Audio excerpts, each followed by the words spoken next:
यहाँ पे क्या है, नासाद्वार से वायु हमारे शरीर में प्रवेश की, ये आपकी श्वास नली है, इसके माध्यम से वायु आगे बढ़ती है और यहाँ पे दो भागों में बढ़ जाती है। जैसे पेड़ की शाखाएं होती है ना, वो दो भागों में ब्रांचेस बढ़ जाती हैं, लेकिन कौन सी? बड़ी ब्रांचेस। तो यहाँ पे दो बड़े ब्रांचेस में ये बढ़ जाती है और इसे श्वसनी या ब्रोंकाई कहा जाता है। ठीक है, यहाँ से वायु आगे बढ़ती है और किधर जाती है? हमारे फेफड़ों में जाती है। दो आपके फेफड़े होते हैं दोनों साइड, देखिए, और दोनों साइड आपको फुफ्फुस मिलेगी। फुफ्फुस जो है आपको क्या करती है? वायु को पुश करने का काम करती है। स्पंज जैसा होता है, वो फूलती है और फिर सिकुड़ती है। ठीक है, और वायु को ग्रहण करती है, उसके बाद रिलीज करने के लिए वो क्या फैलती है और सिकुड़ती रहती है, जिसे हम फुफ्फुस कहते हैं। और यह हमारे शरीर में पसलियों के अंदर ये संरचना पाई जाती है दोनों साइड। ठीक है, तो दोनों साइड फिर आपकी क्या? श्वसनी दोनों साइड ब्रांचेस के रूप में जाती हैं और ये ब्रांचेस आगे चल के और नई ब्रांचेस बनाती हैं, यानी फैलती हैं। तो उन्हें हम बोल देते हैं ब्रैंक्यूल्स। ठीक है, क्या बोल देते हैं? ब्रैंक्यूल्स। हिंदी में श्वसनिकाएं। ठीक है, श्वसनिकाएं कहते हैं। यानी कि जब ये दो भागों में बटी, उसकी और भी शाखाएं निकली, जिसे श्वसनिकाएं बोली गई,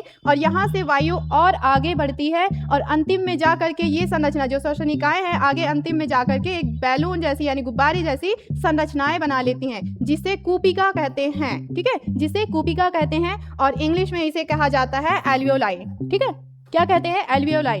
और श्वसन का जो वायु है उसका आदान प्रदान या पूरी प्रक्रिया, उसमें से कार्बन डाइऑक्साइड अलग करना, ऑक्सीजन को ग्रहण करना, ये पूरा काम कहाँ? इन्हीं कोशिकाओं में होता है। क्लियर है आप सभी को? ठीक है, तो वायु का आदान प्रदान या उसमें से कार्बन डाइऑक्साइड अलग करना, ऑक्सीजन को ब्लड में मिलाना, ये सारे काम कहाँ पे होता है? कोशिकाओं में। और यहाँ पे बहुत सारी रक्त की जो है जो नलिकाएं होती है, पतली पतली धमनी है या शिरा है, वो बहुत सारी यहाँ पाई जाती हैं कोशिका के चारों ओर, जिससे क्या हो, जो आपकी रक्त है वो आकर के कोशिका में ऑक्सीजन से मिलती हैं और फिर यहाँ से शुद्ध होकर के वापस फिर हार्ट की तरफ जाती है। पूरी प्रोसेस हम यहाँ पर समझेंगे। ठीक है, तो यहाँ पे आपको मैंने संरचना समझा दिया कि नाक के माध्यम से श्वास नली में आती है वायु, फिर ब्रोंकाई में जाती है यानी श्वसनी में, फिर उसके बाद ब्रैंक्यूल्स में, जिसे हम श्वसनिकाएं कहते हैं। श्वसनिकाएं आगे चल के गुब्बारे जैसी संरचना बनाती हैं, जिसे कूपिका बोलते हैं, एल्वियोलाई। यहीं पर गैसों का आदान प्रदान होता है। ठीक है, ऑक्सीजन रक्त में मिलता है और कार्बन डाइऑक्साइड बाहर निकलता है। ठीक, मनुष्यों में अगर वो वयस्क व्यक्ति है तो उसमें श्वास दर कितना होता है? तो 16 से 18 बार